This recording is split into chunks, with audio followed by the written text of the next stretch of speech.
everyone. Welcome to platform Get Unity and welcome to the special announcement from the Rashtriya Chemical and Fertilizer Limited that is going to recruit for the year 2026. तो ये short notification आप लोग already देख चुके होंगे. मैं wait कर रहा था कि डिटेल नोटिफिकेशन आए तो मैं आपको सारी इंफॉर्मेशन दूं, लेकिन आप लोगों के मैसेज एंड इंक्वायरीज एंड जो क्यूरियोसिटी आपकी है उसकी वजह से आपके डिटेल नोटिफिकेशन आने के पहले ही मैं आपको चलिए सारी इन्फॉर्मेशन देने जा रहा हूं. तो ऑलरेडी ये शॉर्ट नोटिफिकेशन आप सभी देख चुके होंगे, नहीं देखा है तो ऑलरेडी मैं आपको बता दे रहा हूं कि आरसीएफएल ने मैनेजमेंट ट्रेनिंग के लिए 2026 के लिए इस करंट ईयर के लिए फाइनली एक साल के बाद में अपना अभी जस्ट उसने रिसेंटली अपना रिजल्ट डिक्लेयर किया. लास्ट ईयर का जो रिक्रूटमेंट हुआ था हमारे पास में और आपका नया रिक्रूटमेंट भी ओपन कर दिया है. तो इस बार हमारे पास जो पोस्ट है मैनेजमेंट ट्रेनिंग केमिकल की पोस्ट है. लास्ट ईयर जो रिक्रूटमेंट हुआ था वहां पर सेफ्टी की पोस्ट थी, बट एलिजिबिलिटी हमारी केमिकल इंजीनियरिंग की ही थी एंड इसके साथ साथ अदर ब्रांचेस की पोस्ट यहाँ पर निकल करके आने वाली हैं. तो आज आपको इस वीडियो के अंदर मैं बताने जा रहा हूं कि एक्चुअली में क्या आपका मिनिमम क्वालिफिकेशन चाहिए, क्या एज क्राइटेरिया चाहिए, एंड सबसे बड़ा क्वेश्चन ये आता है गेट या नॉन गेट. एंड उसके बाद प्रॉब्लम आती है कि सर सिलेबस क्या होगा, एग्जाम का पैटर्न क्या होगा, एंड इसके बाद और क्वेश्चंस आते हैं कि सर प्रीवियस ईयर का पेपर, एंड उसके बाद आता है सर प्रीवियस ईयर का कट ऑफ. ये सारी जानकारी आपको इसी वीडियो के अंदर आपको मिलने वाली है, इसलिए वीडियो में लास्ट तक जरूर बने रहिएगा. चलिए तो बात करना स्टार्ट करते हैं. तो जैसा कि आप सभी देख रहे हैं हमारे पास में राष्ट्रीय केमिकल फर्टिलाइजर लिमिटेड जो हर साल रिक्रूटमेंट करता है, इस बार भी उसने फाइनली अपना रिक्रूटमेंट ओपन कर दिया है मैनेजमेंट ट्रेनिंग के लिए. लास्ट ईयर पोस्ट हमारे पास कम थी, इस बार post last to last year मतलब हमारे पास 2024 में पोस्ट आई थी, ठीक है ना, उससे जस्ट हाफ पोस्ट है. 24 में हमारे पास अप्रोक्सीमेटली 50 से 60 के आसपास पोस्ट थी, ठीक है ना. लास्ट ईयर पोस्ट कम थी हमारे पास, इस बार फिर काफी अच्छी काम इंजीनियरिंग के पोस्ट आपको दिख रही है. 32 नंबर ऑफ पोस्ट हैं आपकी केमिकल के लिए. एंड मैनेजमेंट ट्रेनिंग बॉयलर की हमारे पास 6 पोस्ट है, 4 आपके बैकलॉग पोस्ट है. मैकेनिकल में 4, इलेक्ट्रिकल में 10, इंस्ट्रूमेंटेशन में 9, मटेरियल्स में 1, सिविल में 1, फायर में 1, सीसी लैब में 1 है, इंडस्ट्रियल इंजीनियरिंग में 2 है, इन्फॉर्मेशन टेक्नोलॉजी में 5 है, राजभाषा में 2, फाइनेंस मार्केटिंग इनमें 10 पोस्ट हमारे पास में. तो ये हमारे पास एक इनिशियल न्यूज़पेपर एडवर्टाइजमेंट हमारे पास जो रिलीज किया गया अभी आरसीएफएल की तरफ से, वो इन्फॉर्मेशन हम लोग के पास में है. बाकी अभी आपको वेबसाइट पर कोई भी डिटेल्स देखने को नहीं मिल रही हैं. हम अगर एक बार वेबसाइट की तरफ अगर मूव करते हैं तो वेबसाइट में बेटा अभी कुछ भी आपको नहीं दिखेगा, ठीक है ना. चलिए तो एक बार जरा मैं जस्ट चेक कर लेता हूं वेबसाइट में क्या दिख रहा है हम लोगों को, ठीक है ना. तो आरसीएफएल अगर रिक्रूटमेंट हम चेक करते हैं तो हमारे पास में आरसीएफएल की वेबसाइट पर, ठीक है ना, अभी लेटेस्ट हमारे पास में जो आपका आने वाला है एडवर्टाइजमेंट हमारे पास में, ठीक है ना. ये लास्ट हमारा जो रिक्रूटमेंट आपका चल रहा था अभी तक, पिछला 1 साल लगभग हो गया इनको रिजल्ट डिक्लेयर करने में.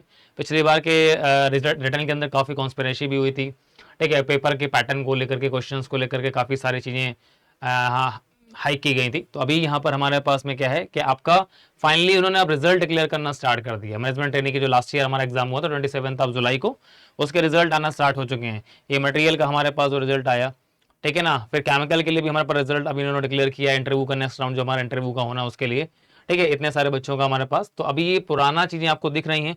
अभी हमारे पास ऑपरेटर केमिकल ट्रेनिंग की पोस्ट आई थी जिस पर मैंने वीडियो दिया था, ठीक है ना. तो इसका भी एक्चुअली इन लोगों ने क्या किया है, सारा चीज़ें जो है ना ये अभी ओपन करके रखी हैं. तो यहाँ पर अभी लेटेस्ट आपके पास डिटेल नोटिफिकेशन नहीं है कोई भी, ठीक है. तो ये जितना भी सर्कुलेट हो रहा है सारा का सारा ये हमारे पास एक एम्प्लॉयमेंट न्यूज़ के अंदर जो सर्कुलर आता है वो हमारे पास है, ठीक है.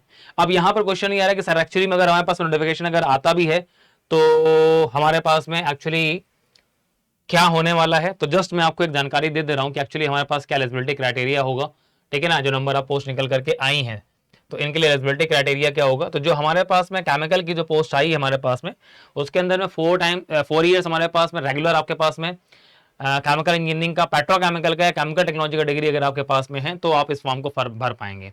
मैं सारे डिटेल्स आपको पहले ही बता दे रहा हूँ, यही आपको देखने को मिलेगा नोटिफिकेशन के अंदर भी, ठीक है ना. एंड आपके पास अगर आपके पास में क्या है, एडवांस डिप्लोमा है इंडस्ट्रियल सेफ्टी का, ठीक है. तो ये सेफ्टी के लिए था. एंड इसके अलावा अगर आपके पास में क्या है, आप अगर 3 year regular full time BTech engineering graduate in chemical engineering है, 3 year full time BTech engineering graduate in petrochemical engineering, 3 year course हमारे जो होते हैं उसमें अगर हमारे पास में आपके पास में है, ठीक है ना. And all above qualification not to be acquired after 3 years regular full time diploma in engineering, ठीक है. तो ये अगर आपके पास में है तो आप एप्लीकेशन फॉर्म को फिलअप कर पाएंगे. एंड इसके साथ में, ठीक है ना, अगर आपके पास में regular full time 4 years BTech graduate fire and safety के लिए, तो ये लास्ट ईयर जो आपकी एलिजिबिलिटी दिख रही है सेफ्टी के लिए थी. तो हमारा सेफ्टी नहीं, इस बार केमिकल इंजीनियरिंग है. तो पूरी जो एलिजिबिलिटी हमारी होगी chemical engineering, petrochemical engineering and chemical technology के लिए होगी। ठीक है, ये ध्यान रखिएगा। तो यहाँ पर बाकी जो आपको दिख रहा है फायर एंड सेफ्टी के लिए था। ठीक है ना। अब इसके बाद हमारे पास में हाँ एज की अगर बात करते हैं, मिनिमम परसेंटेज हमारे पास 60% आपको रिक्वायरमेंट होगा। In final year of engineering graduation 55%, SC ST category के लिए 55%, बाकी कैटेगरी के लिए हमारे पास 60% आपका होना चाहिए। एज लिमिट जो रखी गई थी अनरिजर्व कैटेगरी के लिए 27 ईयर्स थी, SC ST के लिए 32 ईयर्स, OBC के लिए 30 ईयर्स थी। ठीक है ना। बाकी जो कंसेशन आपको रिलैक्सेशन आपको मिलता है बाकी चीजों में, और रिलैक्सेशन आपको वैसे ही मिलेगा। तो ये हमारे पास मैक्सिमम अपर एज लिमिट रहने वाली है। अब इन्होंने लास्ट जो एज का कैलकुलेशन किया था वो 1 अगस्त 2025 से किया था। इस बार हो सकता है कि वो कैलकुलेशन आपका 1 अगस्त 2026 से करें। ठीक है ना। तो ये तो डिटेल नोटिफिकेशन आने के बाद पता चलेगा किस डेट तक का वो कंसिडरेशन लेंगे। एंड ठीक है, बाकी रिजर्वेशन जैसा कि आपका रहता है रिजर्वेशन आपको मिलेगा। ठीक है, डिटेल्स नंबर ऑफ पोस्ट हमारे पास में कैसी कैसी हैं, कितनी कितनी हैं, ये भी मैं आपको बता दे रहा हूँ। जो 32 नंबर ऑफ पोस्ट आप देख रहे हैं, इसमें से हमारे पास केमिकल की कितनी पोस्ट हैं वो मैं आपको बता दे रहा हूँ कि केमिकल की हमारे पास में से कितनी सॉरी हमारे पास general category, OBC, EWS category में अगर मैं ब्रेकेज अगर बताऊँ आपको किस तरह से आपको दिखेगा, ठीक है, तो वो मैं आपको बता दे रहा हूँ एक बार। हाँ, तो अनरिजर्व कैटेगरी की बेटा हमारे पास में 12 नंबर ऑफ पोस्ट है। ठीक है ना। एंड SC कैटेगरी की 5 पोस्ट है, ST की 3 पोस्ट है, OBC नॉन क्रीमी की 9 पोस्ट है, और EWS की 3 पोस्ट है। ठीक है, ये न्यूज़पेपर जो हमारे पास में आपका नोटिफिकेशन आया था, न्यूज़पेपर में जो डिटेल्स दी गई थी वहां से वैकेंसीज ओपन है, तो वो वैकेंसी आपको बता दे रहा हूं मैं। 12 पोस्ट अनरिजर्व है हमारे पास में। ठीक है ना। 5 SC की हैं, 3 ST की हैं, 9 पोस्ट OBC नॉन क्रीमिलियर है, 3 पोस्ट हमारे पास में EWS की हैं। एज क्राइटेरिया बेटा वही है। अपर एज लिमिट जो ली जा रही है हमारे पास में वो 1 फरवरी 2026 ली जा रही है। 1 फरवरी को आपकी एज 27 होनी चाहिए। ध्यान दीजिएगा, चेंज किया इन्होंने क्राइटेरिया इस बार। ठीक है ना। लास्ट ईयर लिया था 1 अगस्त तक का, इस बार जो वो ले रहे हैं वो आपका 1 Feb 2026 तक आपकी एज अनरिजर्व कैटेगरी में 27 होनी चाहिए। SC ST में सेम हमारे पास में है, एंड OBC के लिए 30 ईयर्स है। ठीक है ना। और जैसा कि मैंने आपको बताया कि हमारे पास में पेट्रोकेमिकल इंजीनियरिंग, पेट्रोकेमिकल में 4 ईयर्स का आपका रेगुलर डिग्री हो, केमिकल टेक्नोलॉजी में होना चाहिए। ठीक है ना। या पेट्रोकेमिकल टेक्नोलॉजी में अगर आपका डिग्री है तो आप इस फॉर्म को फिलअप कर पाएंगे। ठीक है। तो ये हमारे पास में आपका जो पोस्ट आपकी डिक्लेयर हुई है केमिकल के लिए, तो उसका एलिजिबिलिटी क्राइटेरिया ये है। ठीक है। तो एज का जो उन्होंने डेट बोली है वो हमारे पास में है 1 Feb से। ओके, यहाँ पे जो लिया गया था मैं बता रहा हूँ एलिजिबिलिटी क्राइटेरिया, तो शायद ये एलिजिबिलिटी क्राइटेरिया भी अगर वो 1 Feb से अगर ले रहे हैं तो इस बार के जितने भी पास आउट कैंडिडेट्स हैं मे बी वो फॉर्म फिलअप ना कर पाए। ठीक है ना। तो ये सारी चीजें डिटेल नोटिफिकेशन आने के बाद ही पता चल पाएंगी कि इस बार के जो पास आउट कैंडिडेट्स हैं लाइक 2026 पास आउट कैंडिडेट्स इसको फिलअप कर पाएंगे कि नहीं। अगर उन्होंने क्वालिफिकेशन क्राइटेरिया भी 1 Feb अगर लिया तो 1 Feb को जितने भी लोग अभी इस बार पास आउट हुए तो वो मे भी इस फॉर्म को फिलअप ना कर पाए। तो इसके ऊपर मैं अभी एश्योर्ड नहीं हूं। ठीक है, ये डिटेल नोटिफिकेशन आने के बाद पता चल पाएगा कि एक्चुअली एलिजिबिलिटी जो है ना वो किस डेट तक ले रहे हैं। अगर वो फाइनल ईयर जो पास आउट हो चुके हैं लाइक 2026 जो पास आउट हैं, अगर वो ठीक है अगर कंसीडर करता है, अगर वो ही कंसीडर करता है कि पास आउट, ठीक है, लेकिन डेट यहाँ पे जरूरी है बिकॉज उसने जो एज की डेट ली है वो 1 Feb ली है। ठीक है ना। एप्लीकेशन फी बेटा इस फॉर्म की 1000 रुपीज रहती है हमारे पास में। ठीक है, 1000 रुपीज प्लस बैंक चार्जेस लगभग 1118 रुपए के आसपास आपकी होती है, 1118। और ये OBC, EWS और जनरल के लिए रहती है हमारे पास में। SC ST और फीमेल कैटेगरी के कैंडिडेट्स होते हैं उनको कोई भी एप्लीकेशन फी पे नहीं करनी होती है। ठीक है ना। चलिए, नेचर ऑफ जॉब ऑलरेडी पता है हमारे पास में, ट्रॉम्बे इनका जो हमारे पास में है वहां पर एक्चुअली इनका जो प्लांट है। ठीक है ना। एंड मैनेजमेंट ट्रेनिंग का जो पे स्केल हमारे पास में है वो आपके पास स्टार्टिंग में 1 ईयर जो आपको मिलेगा लमसम स्टाइपेंड 60,000 आपको मिलेगा per month. Free lodging facility आपको मिलेगी कंपनी के हॉस्टल में। ठीक है। एंड इसके बाद आपकी पोस्टिंग होगी जहां पर आपका E1 ग्रेड के अंदर पे स्केल 40,000 से 1,40,000 के आसपास रहता है। प्लस आपके पास में आपको बहुत सारे सारे पर्क्स अलाउंसेस आपको मिलते हैं। तो अप्रॉक्सीमेटली 86,000 पे स्केल बहुत अच्छा है इसका। ठीक है ना। जो लोग भी यहाँ पे जॉब कर रहे हैं, और मैं आपको एक न्यूज बताता हूँ कि बेटा यहाँ पर अब RCFL के अंदर आपको भर भर के वैकेंसी आगे आने वाले 2-3 साल तक मिलेंगी। बिकॉज अभी आपके पास में RCFL जो है ना वो एक ज्वाइंट वेंचर में काम करने जा रहा है और वहां पर वो एक्सटेंशन कर रहा है प्लांट कैपेसिटी में, तो वहां पर वैकेंसीज आपको बहुत अच्छी मिलेंगी। ठीक है, आने वाले सालों के अंदर में, तो आप रेडी रहिए। ठीक है, आपको यहाँ पर एक बॉन्ड अमाउंट भी आपको साइन करना होगा। 2 लाख है हमारे पास मैनेजमेंट ट्रेनिंग के लिए। ठीक है ना। एंड 4 ईयर्स के लिए आपका बॉन्ड अमाउंट है हमारे पास में। सिलेक्शन का जो प्रोसेस है बेटा वो ऑनलाइन टेस्ट और इंटरव्यू के थ्रू होता है। ऑनलाइन टेस्ट हमारे पास CBT टाइप का आपका एग्जाम होगा। ठीक है ना, जहाँ पे हमारे पास मैनेजमेंट ट्रेनिंग के अंदर ऑनलाइन टेस्ट जो हमारे पास में होगा वो भोपाल, दिल्ली, लखनऊ, हैदराबाद, बेंगलुरु, चेन्नई, गुवाहाटी, कोलकाता, मुंबई, ठीक है ना, Nagpur and medium of test जो होगा वो हिंदी और इंग्लिश दोनों लैंग्वेज में रहता है, ठीक है, ये ध्यान रखिएगा। और साथ में हमारे पास आउट स्टेशन कैंडिडेट्स हैं, SC/ST कैटेगरी के लिए हमारे पास में क्या है, उन्हें रिम्बर्समेंट में मिलेगा, ठीक है, 3rd ईयर तक का, 3rd टायर तक का। एंड ठीक है, बाकी सारी बहुत सारी चीजें आपके पास में जब रिजल्ट आपके पास डिटेल नोटिफिकेशन आएगा तब आपको पता चलेगा। सीबीटी का पैटर्न क्या वो मैं आपको डिटेल में भी बता दूंगा। जैसा कि नोटिफिकेशन में मेंशन किया जाता है, आपके पास में 2 पार्ट्स होंगे, एक डिसिप्लिन रिलेटेड, एक आपके एप्टीट्यूड से रिलेटेड, ठीक है ना। टोटल आपके पास में ड्यूरेशन 90 मिनट, लगभग 1.5 घंटे का टाइम आपको मिलेगा। टोटल नंबर ऑफ क्वेश्चंस आपके 100 होंगे। 50 क्वेश्चंस आपके जो होंगे वो आपके पास में mix curriculum of qualifying degree. इन्होंने क्वालिफाइंग डिग्री का जो सिलेबस है वो कभी डिक्लेयर नहीं करते कि हीट में कितना आएगा, मास में, एफएम में, सीआरई में, ठीक है ना, क्या क्या आएगा, टॉपिक नहीं देते, बस आपके करिकुलम। तो करिकुलम के अंदर में जितना भी पार्ट आता है वो सब कुछ जो सिलेबस के अंदर मान के चलते हैं, ठीक है ना। relevant discipline of 2 marks each and 50 questions from general English, quantitative aptitude, reasoning and general awareness of 1 marks each, ठीक है। टेक्निकल सेक्शन के अंदर आप क्वेश्चन 2 मार्क्स के होते हैं और नॉन टेक्निकल सेक्शन क्वेश्चन आपके 1 मार्क के होते हैं। टोटल पेपर का वेटेज हो गया 150 मार्क्स, ठीक है ना, because technical section question 2 marks का है, non technical section question 1 mark का है। There will no negative mark, there will negative marking for wrong answer, ठीक है ना, नेगेटिव मार्किंग भी आपको मिलेगी यहाँ पर। लेवल ऑफ डोमेन सब्जेक्ट बोल रहा है will be as applicable for each post, ठीक है। लेवल ऑफ डोमेन सब्जेक्ट, तो domain subject like chemical engineering में जो केमिकल इंजीनियरिंग सब्जेक्ट हम पढ़ते हैं वहां से क्वेश्चंस आपको मिल सकते हैं, ठीक है। चलिए, तो आपके पास में लास्ट ईयर जो एग्जाम हमारे पास हुआ था ये सारा, ये हमारे पास में आपका लास्ट ईयर 27 जुलाई को हुआ था, ठीक है। चलो जी, तो ये हमारे पास में आपका नोटिफिकेशन के अंदर चीजें आपको दिखेंगी। फिर पर्सनल इंटरव्यू के लिए 1:7 में वो लोग कॉलिंग करते हैं। तो इस बार हमारे पास में अगर देखा जाए तो हमारे पास 32 नंबर ऑफ पोस्ट हैं, ठीक है ना। तो हमारे पास में लगभग 164 लोगों के पास में कॉलिंग जाने वाली है, ठीक है ना। चलिए जी, तो हमारे पास में नहीं, काफ़ी अच्छी कॉलिंग हो गई आपकी। 32 नंबर ऑफ पोस्ट हैं, तो हमारे पास हो गया आपके पास में लगभग 214 नंबर ऑफ लोगों के पास में लगभग कॉलिंग जाने वाली है, ठीक है ना। तो अब अच्छे से आप यहाँ पर रेडी रहिए, क्योंकि आपके पास में काफ़ी अच्छे खासे क्या हैं, आपके पास में शॉर्ट लिस्टिंग होगी। कट ऑफ क्या रहता है वो मैं आपको शो कर दूंगा अभी जस्ट, ठीक है। फाइनल सिलेक्शन बेटा जो होता है वो ऑनलाइन टेस्ट में 80% वेटेज आपका लिया जाता है, ठीक है ना, फाइनल सिलेक्शन में। एंड इंटरव्यू के अंदर 20% वेटेज आपका लिया जाएगा, जो भी इंटरव्यू के आपके मार्क्स होंगे। फिर आपका फाइनली आपका एक मेरिट लिस्ट रेडी होगा, जिसके बेसिस पर हमारे पास में क्या है,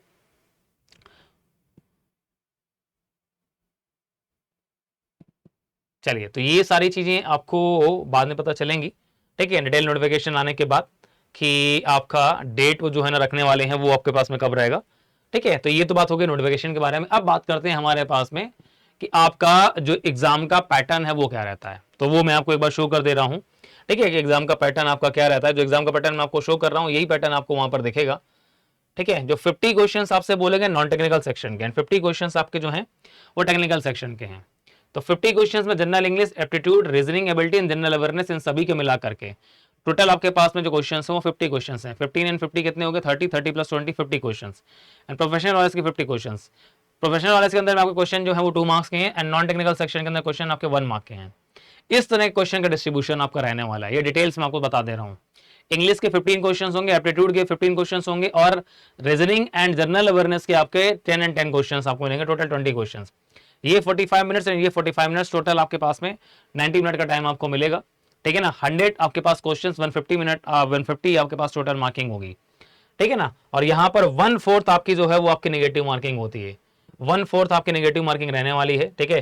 क्वेश्चंस हमारे पास में कैसे होंगे, ठीक है, इनका लेवल भी मैं आपको एक बार शो कर दे रहा हूँ। क्वेश्चंस कैसे होते हैं, जैसे जनरल इंग्लिश के अंदर ऐसे क्वेश्चंस आपको मिलेंगे, बहुत ही बेसिक क्वेश्चंस आपको दिखते हैं जनरल इंग्लिश के अंदर में, जो आप अभी एग्जाम की प्रिपरेशन कर रहे हैं ना ओएनजीसी एग्जाम की, वैसे क्वेश्चंस नहीं होंगे, उससे थोड़ा सा लो लेवल के, जस्ट लाइक एचपीसीएल, एचआरएल के एग्जाम क्वेश्चन पूछे जाते हैं, ठीक है, एसएससी लेवल क्वेश्चन, वैसे क्वेश्चंस आपको यहाँ पर दिखते हैं, ठीक है। तो ये आपके हो गए। फिर आपके पास एप्टीट्यूड कैसे क्वेश्चंस आपको मिलेंगे देख सकते हैं आप लोग, ठीक है। तो ये क्वेश्चन पेपर का इस तरह का लेवल आपको दिखता है, ये एप्टीट्यूड के क्वेश्चंस आपको ऐसे मिलेंगे। ये ऑफिशियली उन्होंने जस्ट एक सैंपल दिया था। Reasoning ability, general knowledge and awareness के क्वेश्चंस आपको ऐसे मिलेंगे, ठीक है।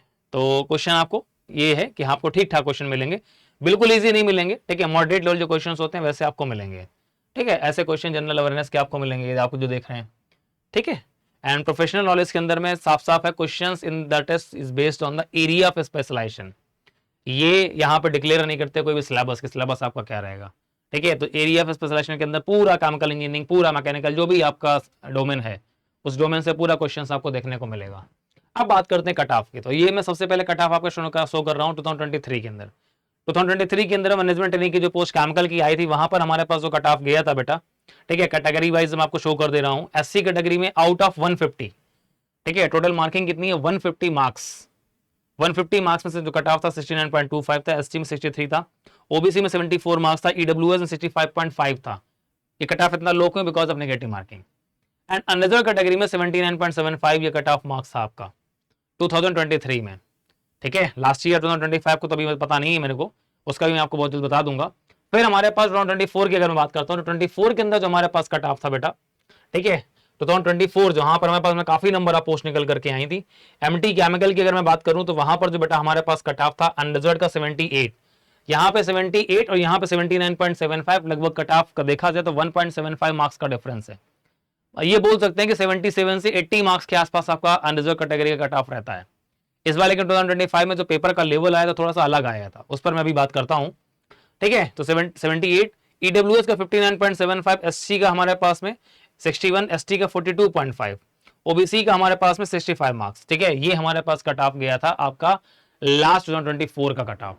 लास्ट ईयर जो रिक्रूटमेंट हमारे पास हुआ 2025 के अंदर, वहां पर केमिकल इंजीनियरिंग के पेपर के अंदर केमिकल इंजीनियरिंग कम थी और केमिस्ट्री थोड़ी ज्यादा थी। ये एक बहुत ही हमारे पास में एक ऑब्जेक्शन का हमारे पास में पॉइंट बना था, यहाँ पर बहुत सारे डिस्कशन भी हुए थे, बहुत सारे बच्चे परेशान भी थे, बहुत मेल भी किए गए थे अल्टीमेटली हमारे पास आरसीएफएल की बॉडी को। लेकिन फाइनली मुझे लग रहा था कि शायद इसी वजह से चीज़ें लेट हो रही हैं, तब जाकर के उन्होंने अभी जस्ट कुछ दिनों पहले आरसीएफएल का जो है ना आपका इंटरव्यू का लिस्ट आया है। इस बार क्या होगा, ठीक है ना। लास्ट ईयर का पेपर देखा जाए तो हमारे पास उसके पहले जो एग्जाम हुआ 23-24 में, उससे बहुत डिफरेंट था, अनएक्सपेक्टेड था एक तरह से। केमिस्ट्री वहां पे ज्यादा थी, ऐसा लग रहा है जिसने पेपर डिजाइन किया उसको केमिकल इंजीनियरिंग का सिलेबस नहीं पता है, ठीक है। तो अब मैं ये नहीं बोलूंगा कि सभी लोग केमिस्ट्री पढ़ना स्टार्ट कर दो, आप अपने डोमेन में फिक्स रहिए, ठीक है ना। लेकिन अगर लास्ट ईयर के पेपर को देखते हुए कुछ बोला जाए तो वहां पर बस थोड़ा बहुत नॉलेज जो है ना आप एनालिटिकल केमिस्ट्री का थोड़ा सा रखिएगा, ठीक है। वो क्वेश्चंस आपको वहां पे देख सकते हैं, ठीक है। बाकी आपको अपने केमिकल इंजीनियरिंग में फोकस रखना है, आपको अपना फोकस डाइवर्ट नहीं करना है। लास्ट ईयर पेपर हमारे पास थोड़ा सा लीक से हटके आया था जिसमें बहुत सारे ऑब्जेक्शंस किए गए थे, तो मे भी इस बार उन चीज़ों को समझते हुए आरसीएफएल और इस बार जो है ना वो गलती रिपीट ना करे, ठीक है। तो आप लोग प्रिपरेशन करना स्टार्ट कर दीजिए। सारी डिटेल्स मैंने आपको बता दी हैं, कैसा क्वेश्चन पेपर आएगा, कैसे क्वेश्चंस होंगे, ठीक है, हर एक चीज आपको पता चल चुकी है। एंड सबसे मोस्ट इंपॉर्टेंट चीज वो आपकी है जिसके बारे में जानकारी आप लोगों को होती है लेकिन आप इग्नोर कर देते हैं, और वो है आपके पास में कि आपका नोटिफिकेशन आने से पहले आप लोगों के लिए हम लोग हैं आपका टेस्ट सीरीज, आरसीएफएल का टेस्ट सीरीज ऑलरेडी आपका लाइव जा चुका है, ठीक है। तो जिसने भी ओएनजीसी का मॉक टेस्ट सीरीज ऑलरेडी आपका लाइव है, एंड इसके साथ साथ आपका आरसीएफएल का जो टेस्ट सीरीज है वो भी आपका लाइव जा चुका है। आप एनरोल करके, ठीक है ना, एंड टेस्ट देना स्टार्ट कर सकते हैं। आरसीएफएल का टेस्ट सीरीज आपका लाइव जा चुका है, ठीक है, आप एनरोल कर सकते हैं। अर्ली बर्ड ऑफर में भी आपके पास 499 में अवेलेबल है। इसरो का एग्जाम का डेट भी आपका डिक्लेयर किया जा चुका है, तो उसका भी टेस्ट सीरीज आपके पास अवेलेबल है 499 में, ठीक है। जितने भी आपके एग्जाम्स निकल करके आ रहे हैं सभी का टेस्ट सीरीज ट्रिनिटी आपको दे रहा है उसी लेवल पे, उसी पैटर्न पे जो आप एग्जाम में फेस करेंगे। लेकिन ये सारी चीजें तब काम आती हैं जब आपके कॉन्सेप्ट्स बहुत अच्छे होते हैं, ठीक है ना। तो अभी आपके पास एक ऑफर चल रहा है, ठीक है, जहां पर आपको बर्थडे स्पेशल ऑफर के अंदर में आप हमारे चाहें, ठीक है, तो हमारा पराक्रम है जो कि पीएसयू ओरिएंटेड बैच है, आप इसको ज्वाइन कर सकते हैं। ओएनजीसी के जितने भी स्टूडेंट्स हैं उनके लिए ओएनजीसी चैलेंजर बैच ये ऑलरेडी हम लॉन्च कर चुके हैं, जिसके अंदर में आपकी क्लासेस आपकी अवेलेबल हैं, कोर्स अवेलेबल है, ठीक है। तो यहाँ से आप इन्वॉल्व करके अपनी पीएसयू की जर्नी स्टार्ट कर सकते हैं, ठीक है। तो होपफुली इस वीडियो के अंदर जो भी आपके क्वेश्चंस दिमाग में उठ रहे थे वो सारे क्वेश्चंस का आंसर आपको मिला होगा। एंड बाकी कुछ भी अगर ऐसा पेंडिंग है तो उसका आंसर डिटेल नोटिफिकेशन आने के बाद पता चल जाएगा आपको। लेकिन फिलहाल के लिए आपको ये समझ लीजिए कि आपके पास बहुत ज्यादा टाइम नहीं होगा। लास्ट ईयर मई में हमारे पास रिक्रूटमेंट ओपन हुआ था एंड जुलाई में एग्जाम हो गया था, अप्रोक्सीमेटली 2 मंथ्स, ठीक है। तो हमारे पास अगस्त है अगर आज, तो अगस्त एंड सितंबर 2 मंथ्स का टाइम आपको अप्रोक्सीमेटली मिलेगा। अक्टूबर में आपको एग्जाम फेस करना पड़ सकता है। आप 60 डेज का टाइम पीरियड मान के चलिए और आप इस 60 डेज के अंदर में जितना बेटर प्रिपरेशन कर सकते हैं उतना बेटर प्रिपरेशन करने का ट्राई करिए, ठीक है। चलिए तो फिलहाल इस वीडियो में इतना ही, मिलते हैं आपसे एक नई इन्फॉर्मेशन के साथ एक नई वीडियो में। तब तक के लिए good bye, thank you, take care and best of luck.